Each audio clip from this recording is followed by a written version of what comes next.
क्योंकि ये मूर्ति सुरेंद्र सिंह ने नहीं लगाई है, छाती ठोक के कह रहा हूं, उस समाज ने लगाई है। और समाज की मूर्ति पे आंच आई तो ये समस्त वहां बैठ के जाट समाज आज राजपूत समाज के विरुद्ध एक सभा करता है। शर्म आनी चाहिए, उस मंदिर की कमेटी को शर्म आनी चाहिए। आप देख रहे हो सच का सामना राजस्थान। अभी हम सामी मौजूद है जहां पर जो मूर्ति प्रकरण लगातार विवादों में है और जहां पर मूर्ति लगना है और लग चुकी है, जहां पर मूर्ति, और उसी पहाड़ी पर यानी उसी बगीचे में जो 4 बीघे का आवंटन किया गया है सरकार की तरफ से, उस बगीचे के आवंटन में जहां मूर्ति लग चुकी है वहां नीचे की तरफ है, आगे रास्ता बंद है। प्रशासन यहां पर पूरा अलर्ट है।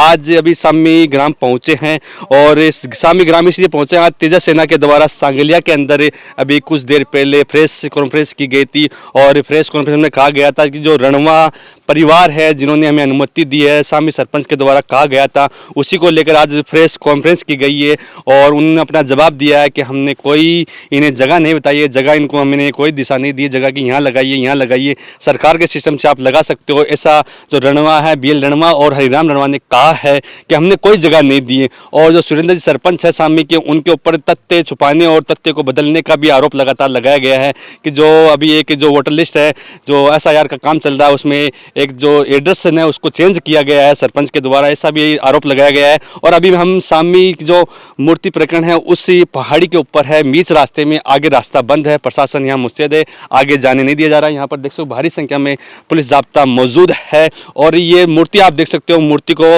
बाकायदा सील कर दिया गया है, ढक दिया गया है। जिस दिन से ये 7 तारीख बाद में ये सील है ऊपर तिरपाल से, उसको पूरा ढका जा चुका है। और आज अभी हम सामी सरपंच हैं उनके पास से पहुंचेंगे और उनसे पूछेंगे कि जो BL सर और हरिराम रणवा ने कहा है कि उन्होंने जगह नहीं बताई है, तो उनका क्या रुख रहता है, उसके बारे में आपसे चर्चा करेंगे। उसके बारे में सरपंच महोदय हमें क्या अवगत करवाते हैं उसके बारे में। कॉन्फ्रेंस करी है सांगलिया कमाई ने तेजा सेना और थे जगह इंटरव्यू कियो कि BL जगह रणवा जी है और बड़े सर है और हरिराम रणवा है, बे मन सहमति दी ही बिग बाद में चबूतरो मन बतायो जो कि गड्डी कह रहा है और बिक जगह छोड़ बिक बाद में मैं मूर्ति लगाई है। बिल्कुल, जबकि बे ये आरोपों बे नकार रहा है कि बिल्कुल बे सरपंच जी है, जगह सिर्फ और सिर्फ आपकी पर्सनल तौर पर पूरी जो भी को काम करो, आपके व्यक्तिगत सोच का आधार पर करो है, मारो यान की कोई परमिशन को नहीं ली गई। सर्वप्रथम आप सबका सामी की इस धरा पे स्वागत है। और आज जो ये कॉन्फ्रेंस की गई है, ये कॉन्फ्रेंस तेजा सेना के बैनर तले की गई है। मुझे तो बड़ा अचंभा हुआ ये आज सारी चीज़ें देख के और सुन के कि मेरे जो अभिभावक हैं, जो पार्टी में मेरे बड़े हैं, चाहे वो हरिराम जी हैं, चाहे मेरे गुरुजी हैं श्री आदरणीय हरिराम जी और अपने BL रणवा जी साहब, आप दोनों मेरे लिए आदरणीय हैं, मेरे अभिभावक हैं इस क्षेत्र में। आपको एक बैनर की आवश्यकता पड़ रही है, तेजा सेना के बैनर की। मुझे बड़ी हैरानी हुई इस चीज़ की, क्योंकि आप मेरे बड़े हैं, आप चाहते तो मेरे पास यहाँ घर पे आके या मुझे अपने घर पे बुला के एक समझौते की बात कर सकते थे कि इसको इस तरीके से डाइल्यूट करके इस मैटर को ख़त्म किया जाए। लेकिन तेजा सेना का बैनर उन्हें लेना पड़ा। ये मेरे लिए बड़ी अफसोसजनक बात है, क्योंकि मेरे पास भी समाज के बड़े बड़े संगठनों के फ़ोन आ रहे हैं, कई सेनाएं हैं, कई संघ हैं, कई संगठन हैं, लेकिन मैंने सबको मना किया कि ये हमारे गांव का व्यक्तिगत मामला है, हम इसे बैठ के स्वयं सुलझा लेंगे। लेकिन आज किसी संगठन के बैनर तले मेरे बड़े अभिभावक को बैठना पड़ा, ये मेरे लिए थोड़ी सी कमजोरी वाली मुझे उनके लिए बात दिखी। बात आती है उनके इस वक्तव्य की कि हम लोगों ने यहाँ पर नहीं आए या हमारा कोई समझौता नहीं हुआ, तो मैं इसे सिरे से नकारता हूं। सोशल मीडिया पे उनकी वीडियो क्लिप्स वायरल हैं, आप खुद जाके उनके पेजेस पे देख सकते हैं या उनके समर्थकों के पेजेस पे देख सकते हैं। वो पिछले 3 महीने में यहाँ पे लगभग 4 बार आ चुके हैं और चारों बार के वीडियोस लाइव वायरल हो चुके हैं। इसलिए मुझे ये कहने की कतई कोई आवश्यकता नहीं है कि उन्होंने क्या बताया और क्या नहीं बताया। हाँ, अगर मैं अकेला उनसे ये समझौता करता तो हो सकता है कि आप मुझे झूठा साबित कर देते, लेकिन साहब आप शायद ये बात भूल गए कि जिस दिन आप इस समझौते की बात कर रहे थे, उस दिन मेरे गांव के ये 5 मौजूद व्यक्ति भी वहीं मौजूद थे। इनकी उम्र 50 साल से ऊपर है साहब। तो मैं आपसे निवेदन करता हूं कि ये 50 साल के व्यक्ति शायद झूठ तो नहीं बोलेंगे। और इन्होंने जो बात कही थी, ये बड़े माध्यम की बात है कि आप यहाँ पधारे थे और आप जब अक्टूबर महीने में यहाँ आए थे, तब आपने स्वयं ये कहा था कि हम दोनों भाई आज पहली बार इस सामी की धरती पर आए हैं और इसके लिए सुरेंद्र सिंह जी का हम धन्यवाद देते हैं। ये हमारे समाज के जामवंत हैं जिन्होंने हमें जगाया है। हमें तो पता ही नहीं था कि हमारे रणवा परिवार की यहाँ पर कुछ पुराने यहाँ पे इतिहास भी है क्या? तो जो व्यक्ति अपने जीवन के 60-65 वर्ष पूर्ण करने के बाद में पहली बार हमारे गांव की पहाड़ी पे आए हों और बाद में उनको ये जानकारी मिली हो, तो मुझे ऐसा नहीं लगता इतने शिक्षित व्यक्तियों को भी अपने इतिहास की जानकारी 65 वर्ष की आयु पूर्ण करने के बाद हुई होगी।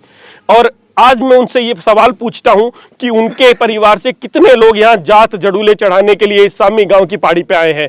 हमारे यहाँ जो रणवा परिवार है, एक रणवा परिवार सामी में है, अगर वो उसने भी अपने जीवन में कभी यहाँ जात जड़ूले चढ़ाए हो तो इस पूरे गांव के 5000 लोगों से पूछ लीजिए।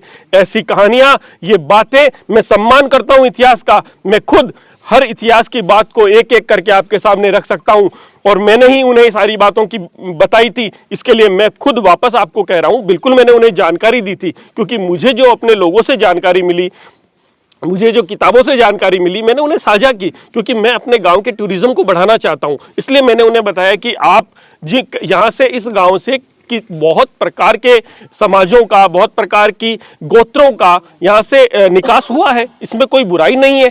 और वो आज जैसे मान लेते हैं कि जो शेखावत वंश है वो अगर मान लीजिए कि खंडेला से निकला है या आज से 2000 वर्ष पहले वो कन्नौज से आए हैं, तो आज क्या वो कन्नौज में जाके वापस वहां कह सकते हैं कि आप खाली करो कन्नौज को, ये तो हमारा है? साहब, ये जो बातें होती है वो ऐतिहासिक बातें इतिहास को जीवित रख के प्रेरणा लेके आगे बढ़ने के लिए होती है, ना कि अपना कब्जा या दावा करने के लिए। मैं आपसे हाथ जोड़ के निवेदन करता हूं, इन बातों में कुछ नहीं रखा है। इतिहास की दृष्टि से अगर आप देखेंगे तो हम आपके साथ हैं, लेकिन आप पॉलिटिकल पावर दिखा के अगर हमें यह दिखाना चाहते हैं कि इस गांव पे कब्जा कर लेंगे, तो ये सुरेंद्र सिंह कभी होने नहीं देगा। आपका जो मान सम्मान है वो इसलिए है क्योंकि आप हमारे घर के बड़े हैं, अभिभावक हैं। मैं हाथ जोड़ के आपसे विनम्र निवेदन करता हूं, मेरे गांव में राजनीति का अखाड़ा मत बनाइए। हम यहाँ जो लोग बैठे हैं, हमें हमारे हिसाब से इस गांव के अंदर अपना जीवन जीने दीजिए, इसे राजनीतिक अखाड़ा मत बनाइए। मेरे गांव से आज आपको मैं बताना चाहता हूं, इस प्रेस कॉन्फ्रेंस जिसकी आगाज सोशल मीडिया पे ऐसे किया गया था जैसे 10-20-50 हजार लोग आएंगे, वहां मुश्किल से 200 लोग पहुंचे थे और उन 200-300 लोगों में से मेरे हिसाब से, जहां तक मुझे जानकारी मिली है, मात्र 13 लोग हमारे गांव से गए थे। 5000 की आबादी है माननीय सामी गांव की। 5000 की आबादी में से अगर 13 लोग आपकी इस मीटिंग में जाते हैं तो बहुमत और लोकतंत्र की परिभाषा मुझे बताने की किसी को आवश्यकता नहीं है। और मैंने जो कार्य किया है वो पूर्णतः लोकतंत्र की परिभाषा के अनुरूप किया है। हो सकता है आपकी पहुंच बड़ी हो सकता है आपकी जानकारियां अधिक हो, लेकिन मैं अपनी बातों पे, अपने सिद्धांतों पे अटल हूं। इसके लिए मुझे जेल भी जाना पड़े तो मैं तैयार हूं, लेकिन इस समाज के लिए मैं जीवित रहूंगा और ये लड़ाइयां लड़ता रहूंगा। मुझे हो सकता है आपका समाज ज्यादा शक्तिशाली होगा या उनके पास तेजा सेना जैसे बड़े संगठन होंगे, लेकिन मेरे समाज के पास भी ऐसे बहुत बड़े संगठन हैं। लेकिन इस राजनीतिक अखाड़ा बना के मैं मेरे गांव को जातिवाद के जहर में नहीं घोल सकता। इसलिए आपसे आज निवेदन कर रहा हूं, हमें हमारे जीवन में शांति से जीने दीजिए। आप सीकर और जयपुर वाले तो कल चले जाएंगे साहब ये प्रेस कॉन्फ्रेंस करके, लेकिन हमें सबको यहां इसी जाजम पे, इसी गांव के चौपाल में जीवन काटना है। आप चले जाएंगे, लेकिन आपकी ये बातें हमारे दिलों में टीस बनकर रह जाएगी। आज भी मेरे गांव का हरिजन परिवार, मेघवाल परिवार, मेरे गांव का सुनार, लोहार, सुतार परिवार आज एक जाजम पे, एक चौक में बैठ के एक साथ हताई करते हैं साहब। लेकिन आपकी ये फैलाई हुई द्वेषता हम सबको अलग अलग घेरों में बांट रही है। हमें गुटों में बांटिए मत, हम अपनी जगह सही है। आपकी पार्टियां, आपको मुबारक हो। हमें राजनीति से दूर रखिए और हमारे गांव में हमें आराम से जीने दीजिए। आपकी जो सारी बातें हैं, आप एक प्रेस कॉन्फ्रेंस में यह कहते हैं कि वो मूर्ति को उतार लिया जाए और उसे अन्य जगह पे रख दिया जाए, तो साहब ऐसी गलती कर मत देना। इस मूर्ति को हाथ लगाने से पहले 100 बार सोच लेना, क्योंकि ये मूर्ति सुरेंद्र सिंह ने नहीं लगाई है। छाती ठोक के कह रहा हूं, उस समाज ने लगाई है और समाज की मूर्ति पे हाथ आई तो ये समस्त समाज जवाब देगा। सुरेंद्र सिंह हो सकता है अकेला हो, लेकिन समाज की ताकत अकेली नहीं है। बहुत बड़ा इस राजस्थान का, इस हिंदुस्तान का समाज इस मूर्ति के पीछे खड़ा है। और आप जिस तरह का वक्तव्य देके वहां से गए हैं, सफाई देना आसान है साहब, काम करना बहुत मुश्किल है। ये जमीन पार्क के रूप में कटाई गई थी, इस बात का आप भी समर्थन करते हैं, मैं भी समर्थन करता हूं। तो मैंने जो कार्य किया है वो पार्क कटाने का कार्य किया है। अब उसके अंदर अगर 400 साल पुराना कोई शेखा जी का देवरा है तो उस देवरे पे मूर्ति लगाना समाज की जिम्मेदारी थी और समाज ने लगाई है। हमने इस मूर्ति को अकेला कोई सुरेंद्र सिंह की मूर्ति नहीं है, इस धोद के एक एक घर से 100-100 रुपए का चंदा लेके लगाई गई चीज है और इस धोद के एक एक घर को जवाब देना पड़ेगा इन्हें आने वाले समय में। इन नेताओं को जो आज ये प्रेस कॉन्फ्रेंस कर रहे हैं, अगर मूर्ति पे आंच आई तो इसका जवाब ये जनता देगी आने वाले समय में। आपको इसके लिए एक एक व्यक्ति को जीवित तरीके से इस राजनीति में हासिल जो करना है वो ढंग से कीजिए साहब, भड़काइए मत। और मुझे तो बड़ी हैरानी हुई, आप जिस तेजा मंदिर में बैठ के ये प्रेस कॉन्फ्रेंस कर रहे थे साहब, वो किसी एक समाज की राजनीति का अड्डा नहीं है, वो हमारे आस्था का केंद्र है। आप वहां बैठ के जाट समाज आज राजपूत समाज के विरुद्ध एक सभा करता है, शर्म आनी चाहिए। उस मंदिर की कमेटी को शर्म आनी चाहिए जिन्होंने उनको वो स्थान उपलब्ध कराया। आज अगर कोई समाज अलग अलग बट के अलग अलग जातियों के हिसाब से मंदिरों में रहने लग गया तो ये हमारी आस्था और हमारा सनातन खत्म हो जाएगा साहब। इस तरह की गलतियां मत कीजिए। ये तेजा मंदिर ये किसी जाति का नहीं है, हम सब का है, हम सब की आस्था का केंद्र है, हम सब का उसमें 2-2 पैसा जो भी लगा है हम सब की आस्था से लगा है। आज आप वहां उसे राजनीतिक अड्डा बना के अपनी रोटियां सेकना चाहते हैं। विभिन्न सेनाओं के अध्यक्ष वहां आके प्रेस कॉन्फ्रेंस करते हैं और किसको बिठाते हैं उस प्रेस कॉन्फ्रेंस में साहब? आपने जोध्यासी के सरपंच साहब को बिठाया है वहां पे, जिन्होंने राजनीतिक अड्डा बना दिया उस जोध्यासी को, आज उसको छावनी बना दिया था, जिन्होंने आधी रात को मूर्ति लगाकर जो तय किया था आपके समाज के सिद्धांतों को, वो आप स्वयं जानते हैं। आप कम से कम उन्हें तो वहां ना बुलाते साहब, ताकि आपका एक अच्छा मैसेज जाता।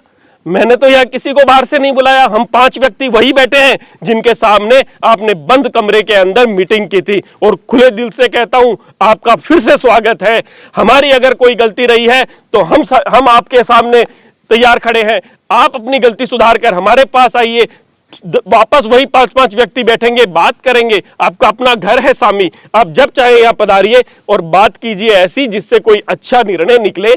हमारे शेखा जी का सम्मान आज इस शेखावाटी में नहीं अपितु विश्व पटल पर बहुत मजबूती से बहुत बड़ा सम्मान है, जिसको किसी तरह की आज ये हिंदुस्तान और राजस्थान नहीं आने देगा। और मैं फिर पूरे दावे से कहता हूं, आपने तारीख तय करके इतने लोगों को इकट्ठा किया है, मुझे तारीख देने की आवश्यकता नहीं पड़ेगी। और ये शेखावाटी पूरे सम्मान शेखा जी के लिए इस सामी गांव में आएगी और आपकी ये प्रशासन और आपके ये मैदान कम पड़ जाएंगे। लाखों की तादाद में इस सामी के अंदर पूरा समाज इकट्ठा होगा और आपको जवाब दे सकता है। मैं सिर्फ इस वास्ते यहां चुप बैठा हूं क्योंकि मुझे अपने गांव में शांति चाहिए, मुझे भाईचारा चाहिए। आप 5 लोगों को, सामी के 5 लोगों को लेके ये तय कर रहे हैं कि हमारे गांव के अंदर इतिहास क्या था। साहब मेरे गांव में बहुत लोग हैं, 5000 की संख्या है। आप अगर यहाँ के 5000 लोगों को पूछकर मेरे यहाँ साथ बिठा के तय करने को तैयार है तो मैं भी आपके साथ वार्ता करने को तैयार हूं। आइए एक जाजम पर बैठते हैं, सारे समाजों को एक साथ लेके हम एक साथ निर्णय करने को तैयार हैं। लेकिन राजनीतिक निर्णय मेरे यहाँ मेरे गांव में नहीं चलेंगे साहब। सामाजिक निर्णयों में हम आपके साथ तैयार हैं। आपका बेटा बनकर मैं आपके पैर छूने को तैयार हूं, लेकिन मुझे आंख दिखाकर कोई राजनीतिक समझौता करवाना चाहे तो मैं कल भी तैयार नहीं था और आज भी तैयार नहीं हूं। 15 दिन को ज्ञापन की बात करी कि 7 दिन अल्टीमेटम दिया होगा और 7 दिन बाद के मायने के तेजा सेना के पटल के ऊपर बड़ो आयोजन और करियो जालो और लास्ट तक लड़ाई लड़ी जाली जब तक के महाराज शेखा जी की मूर्ति न उतरे। अब बात भी प्रेस कॉन्फ्रेंस के बैठे भी टाइम पर 15 दिन निकल जाए चाहे 15 साल निकल जाए, इस मूर्ति की तरफ आंख उठाने वाले हर व्यक्ति को चेतावनी देता हूं, हिंदुस्तान को जवाब देना भारी पड़ जाएगा। ये ध्यान रखना आप, चाहे वो कोई भी सेना हो या कोई भी संगठन हो, उससे कोई फर्क नहीं पड़ता है। ये हमारा आपसी मामला है, इसे आपसी रहने दीजिए, इसे सियासत का मुद्दा मत बनाइए। जिस दिन ये सियासत का मुद्दा बन गया संभालना भारी पड़ जाएगा इस प्रशासन को। एक मूर्ति को लेकर के इतना विवाद क्यों बढ़ा कि आज सामी गांव को छावनी में तब्दील करना पड़ा? सिर्फ राजनीतिक चीजें हैं, आपको पहले भी बहुत जवाब दे दिए हैं मैंने। एक सरपंच और उप सरपंच की लड़ाई को अगर आप जाति का जहर घोलकर जाट राजपूत की लड़ाई बनाना चाहते हैं तो बेवकूफ है वो लोग जो इस राजनीतिक लड़ाई को समझ नहीं पा रहे हैं। सब समझ रहे हैं। आज भी उस कार्यक्रम में जितने 200-250 लोग आए थे उसमें एक भी 50 साल से ऊपर का, मेरे हिसाब से 30 से ज्यादा जाट भाई नहीं थे, क्योंकि वो सब समझते हैं कि गांव का ताना बाना सामाजिक व्यवस्था कैसे मजबूती से बनी हुई है, उसे तोड़ना आसान नहीं है। वहां वही लोग थे जो 25 साल 20 साल के युवा जिसे सिर्फ जिंदाबाद मुर्दाबाद करने के लिए वहां राजनीतिक इस्तेमाल के लिए लाया गया था। लेकिन आज भी मेरा बुजुर्ग, हमारे जाट भाई, हमारे बुजुर्ग काका जी बाबा जी अपनी ढाणियों में सुरक्षित बैठे हैं और आशीर्वाद दे रहे हैं कि हम शेखावाटी के हैं और शेखा जी हमारे हैं। हरिराम जी रणवा यहाँ कियो के मारो नाम ले और सामी सरपंच है बाकी मन के मायने कुछ और हो। और पहली बात करी कि मूर्ति लगावा के खातर के मैं साइड के मायने कोई बात ही जकी और मारो नाम ले बे गुमराह करवा की कोशिश करी और समाज ने बांटवा की कोशिश करी है। दोनों रणवा का परिवार का जगह BL रणवा और राम रणवा है ना कि मारो नाम ले समाज के मायने एक अलग भ्रांति पैदा करवा की कोशिश करी है। देखिए साहब, बिना आग के धुआं नहीं उठता है। वो इस हमारे पूरा जो प्रकरण हुआ है ना, इसमें मौजूद थे, एक बतौर रणवा समाज के प्रतिनिधि के तौर पे मौजूद थे। जितनी मीटिंग हुई है, लगभग 6 मीटिंगों में, सब में वो पूर्णतः जिम्मेदार व्यक्ति के रूप में मौजूद थे। इसलिए मैं अकेला नहीं था।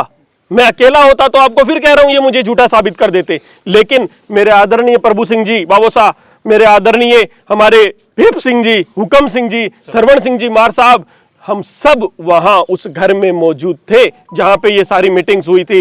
एक व्यक्ति झूठा साबित हो सकता है, लेकिन मेरे गांव के इतने बुजुर्ग जो प्रतिनिधि मंडल के रूप में वहां गए थे, आप उन्हें झूठा साबित नहीं कर सकते।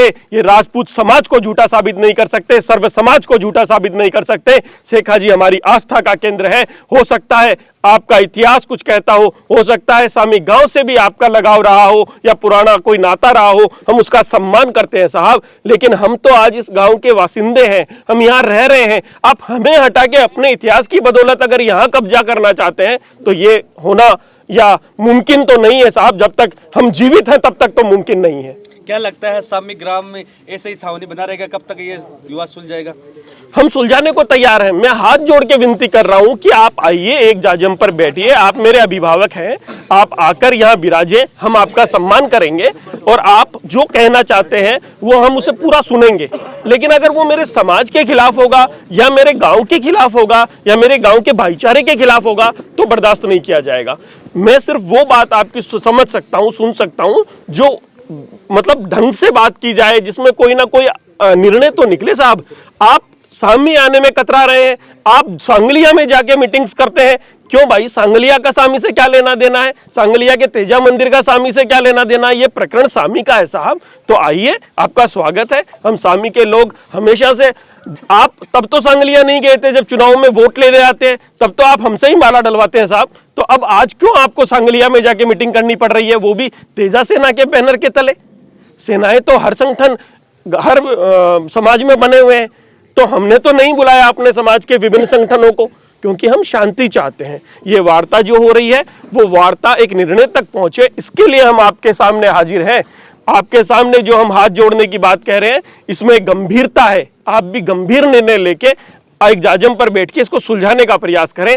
इसको इस तरह से मत देखिए कि हमें कोई आपको कोई राजनीतिक इसका फायदा मिलेगा या हम कोई आगे बढ़ के इसके अंदर राजनीतिक फायदा लेना चाहते हैं। हम इस गांव का एक बहुत आराम से चौपाल पर बैठ के निर्णय लेना चाहते हैं। जो आपका स्वागत है, आप आइए, हम आपके साथ हैं, आप हमारे साथ हो जाइए। आपने हम पे आरोप लगाया है साहब कि शेखा जी की मूर्ति हमने अवैध तरीके से लगा दी। शेखा जी की मूर्ति जिस पार्क में लगी है साहब, वो पार्क भारत सरकार ने हमें दिया है। वो 4 बीघा का पार्क कलेक्टर ने हमें आवंटित किया है। उस पर ये समस्त धोद विधानसभा के 102 गांवों ने 7वें महीने की 6 तारीख को डिसीजन लेके पूरी कमेटी ने ये मूर्ति लगाई है। सुरेंद्र सिंह का व्यक्तिगत निर्णय नहीं है। लेकिन आपको मैं कहना चाहता हूं, इसी गांव के अंदर शेखा जी स्मारक से तो आपको तकलीफ हो रही है, लेकिन श्री मलसी जी रणवा का आपने जो स्मारक हमारे गोचर भूमि में बनाया है उससे आपको तकलीफ नहीं है। वो तो कटान का भी नहीं है, लेकिन हमने तो आपकी आस्था के साथ कभी भी सवाल खड़ा नहीं किया। आज आपने वहां 5-6 बीघा जमीन के पूरे केर काट दिए, वहां पर वो मंदिर और स्मारक बना लिए। हमने तो मलसी जी रणवा को, आप जब यहाँ नहीं आते थे ना साहब, तब भी हम वहां जाके उनको धोख दे रहे थे। लेकिन आज आपने वहां 6 बीघा, 7 बीघा, 4 बीघा जो भी आपने कब्जा किया है, हमने तो आपकी आज तक कभी शिकायत नहीं करी। आप जो अपने वीडियोस में आज प्रेस कॉन्फ्रेंस में बोल रहे हो, हम हमेशा आपके साथ हैं, देवी देवताओं के साथ, महापुरुषों के साथ। लेकिन आप इसे पॉलिटिकल एंगल देके बात करेंगे तो पॉलिटिकल ही जवाब मिलेगा। उन्होंने ये भी आरोप लगाया शायद उनको क्या रणवा नाम से एलर्जी हो सरपंच जी को। साहब ऐसा है, कहना सोचना ये उनका विषय कि है। उन्होंने उस बात के लिए कहा है कि रणवा जो मंदिर था एड्रेस शायद किसी वार्ड का, उसको किसी चक्की के नाम से कर दिया। देखिए साहब, ये शायद इतने अनभिज्ञ तो नहीं है, ये अच्छी तरह जानते होंगे कि वार्ड बनाने का जो काम होता है उसमें 3 ही सक्षम अधिकारी होते हैं, जिसमें सबसे प्रथम बीएलओ होता है, सेकंड जो है वो आपके हमारे ग्राम सेवक महोदय होते हैं और तीसरे पटवारी होते हैं। इसमें सरपंच का कहीं कोई रोल नहीं होता, ना ही कहीं साइन होता है। तो इतने बड़े काम पे अगर वो मुझे जिम्मेदार मानते हैं तो वो उनकी समझ है, उनकी सोच है और उनकी समझ की शक्ति है, लेकिन मैं उनकी उसके बारे में बात नहीं कहना चाहता। वो मेरे अग्रज हैं, अभिभावक हैं। हो सकता है कहीं मेरी कोई गलती रही हो जिससे वो मुझसे नाराज हो, तो हम बैठ के बात कर लेंगे। लेकिन वार्डों का परिसीमन हो चाहे कुछ भी हो, वो बहुत बड़े नेता है साहब, प्रदेश लेवल के अध्यक्ष रहे हैं, प्रदेशाध्यक्ष रहे हैं। मैं तो एक छोटा सा सरपंच हूं, मैं कहाँ उनसे लड़ूंगा साहब। हाँ, हो सकता है मेरी इस मूर्ति से किसी को अगर एलर्जी हो जाए और सब लोग मिलकर पूरा शासन प्रशासन और आज पूरा सिक्कर का ये नेताओं का जो जमावड़ा वहां हुआ है तेजा जी के मंदिर में, वो मेरी अगर कोई राजनीतिक हत्या करना चाहे तो वो उनकी मर्जी है। लेकिन ये मेरा तो एक शुरुआत है, एक छोटा सा सरपंच हूं। हो सकता है अगली बार बनूं नहीं बनूं, सामान्य सीट आए नहीं आए, ओबीसी आ गई, एससी एसटी आ गई, मैं कहां लड़ूंगा साहब। ये सोचने वाली बात है। मैं तो एक सरपंच मात्र हूं और वार्डों का परिसीमन सरकार करती है, एक सरपंच नहीं करता है। क्या लगता है ये जो शेखर राव जी की मूर्ति ऊपर लगी हुई है, कब तक इसका आगे का जो प्रोग्राम हो पाएगा? मैं तो चाहता हूं कल ही हो जाए। मैं हर तरीके से हर पटल पर उनसे बात करने को तैयार हूं। उनसे एक जगह बैठ के प्रेस वार्ता के माध्यम से नहीं, बल्कि घर में बैठ के 5 लोगों के बीच में प्रतिनिधि मंडल के रूप में बैठ के बात करने को तैयार हूं। वो अपने सुझाव हमें दे दे, हम उनसे स्वभाव जो भी स्वाभाविक सुझाव है वो ले लें और बैठ के बात हो जाए। ये घर का सा मामला है। प्रशासन और आपके बीच में कोई वार्ता हुई है इस शेखर जी की मूर्ति को लेकर? प्रशासन आपको क्या कह रहा है? प्रशासन तो ये कह रहा है कि कैसे भी करके इस मामले को जल्दी से जल्दी फ्री किया जाए। कारण ये है कि मैं समझता हूँ प्रशासन के लिए यहाँ व्यवस्था अगर उन्होंने यहाँ 200-300 लोगों की कर रखी है तो आप खुद सोचिए, सिक्कर जिले के अंदर वैसे ही प्रशासन कम है, पुलिस कम है, महकमे में लोग कम है। आज कितने लोगों के काम मेरे इस छोटे से काम से अवरुद्ध हो रहे हैं। मैं नहीं चाहता हूं किसी का भी काम रुके। आप जल्दी से जल्दी, मेरा प्रशासन से भी अनुरोध है, इस मैटर को शांत करें, हमें हमारे गांव में शांति प्रदान करें और आप अपने अपने काम में लगे। बहुत से लोगों के बहुत से काम रुके हुए हैं, आप उन पे ध्यान दें। क्या लगता है, जैसे मूर्ति लगने के बाद का प्रोग्राम था कि राजनाथ सिंह शायद यहाँ आए और इससे कहीं सुरेंद्र सिंह शेखावत सामी सरपंच का कद ना बढ़ जाए, कहीं ये राजनीतिक हत्या की कोशिश तो नहीं है? अब सर, सब समझदार लोग हैं यहाँ पे। आप भी हजारों लोगों के, हजारों नेताओं के अपने इंटरव्यूज भी लेते हैं। मैं इस बात को अपने मुंह से कुछ नहीं कहूँगा। मैं तो सिर्फ इतना कहूँगा कि मेरे बड़े भाई श्री गोवर्धन जी वर्मा ने अपने लेटर हेड के ऊपर इनवाइट किया है राजनाथ सिंह जी को स्वामी की मूर्ति के अनावरण के लिए, और मेरे बड़े भाई आदरणीय जिला अध्यक्ष मनोज जी बाटन ने भी अपने लेटर हेड के ऊपर राजनाथ सिंह जी को इनवाइट किया है यहाँ पधारने के लिए। इसी के साथ श्री मदन जी राठौड़ साहब जो हमारे प्रदेश अध्यक्ष हैं, उनको भी राजनाथ सिंह जी को बुलाने के लिए अपने लेटर हेड जारी करे हैं कि वो प्रदेश कार्यालय से भी उन्हें इनवाइट करें। अब अगर फिर भी मैं झूठा हूं तो फिर मैं आपको सारी चीजें समक्ष रख देता हूं, आप खुद निर्णय कीजिए कौन झूठा है और कौन सच्चा है। वैसे आप बात करें राजनाथ सिंह जी को यहाँ बुलाने की, तो प्रदेश लेवल के जो बीजेपी नेता है वो आज इसी मूर्ति को लेकर के प्रेस कॉन्फ्रेंस करते, तो इसको किस प्रकार से आप देखते हैं? हरिराम जी रणवा जो आज प्रेस कॉन्फ्रेंस की। देखिए, हरिराम जी रणवा प्रदेश के बड़े नेता हैं और मेरे अग्रज हैं, मेरे अभिभावक हैं। मैंने बहुत कुछ उनसे सीखा है। लेकिन अगर बात शेखा जी की आ गई ना साहब, तो फिर ये एंगल ही दूसरा है। फिर ये राजनीति बहुत छोटी चीज़ है उस चीज़ के आगे, क्योंकि मैं उस वंश का एक अंश हूँ और जिस वंश का मैं अंश हूँ उसके साथ में इस तरह की राजनीतिक बातें तो कभी नहीं कर पाऊंगा और ना ही कोई समझौता कर पाऊंगा। सर, वहाँ की प्रेस कॉन्फ्रेंस में एक चीज़ पे ज़्यादा जोर दिया गया कि रात के समय में मूर्ति का अनावरण क्यों किया गया? मैं पहले भी कह चुका हूं और पुनः आपसे निवेदन करता हूं, ना तो रात के समय कोई मूर्ति लगाई गई, ना ही कोई ऐसा बात हुआ। पूरे मंत्रोच्चारण के साथ सुबह 5:15 बजे अमृतकाल में ये मूर्ति का स्थापना की गई है और इसका अनावरण भी अमृतकाल में शानदार तरीके से किया जाएगा और राष्ट्रीय नेतृत्व के उपस्थिति में किया जाएगा, ये मैं आपसे वादा करता हूँ। उन्होंने कहा मूर्ति जब तक नहीं उतरेगी तब तक हम ऐसे ही लड़ते रहेंगे। मूर्तियां तो कितनी उतरी है वो आप भी जानते हैं, मेरे मुंह से मत कवाइए। और कितनी मूर्तियां कहां कहां गोचर में लगी है और किस किसने लगाई है इस राजस्थान में, ये मुझे कहने की आवश्यकता नहीं है, पूरा राजस्थान जानता है कि कितनी गोचर भूमियों के अंदर किस किसने अवैध मंदिर बना के अवैध मूर्तियां लगाई है। ये अगर आज सुप्रीम कोर्ट या हमारा हाई कोर्ट या आदेश दे दे तो पता नहीं क्या हो जाएगा और क्या बखेड़ा हो जाएगा। जो आज ज्ञान दे रहे हैं वही फंस जाएंगे। Thank you.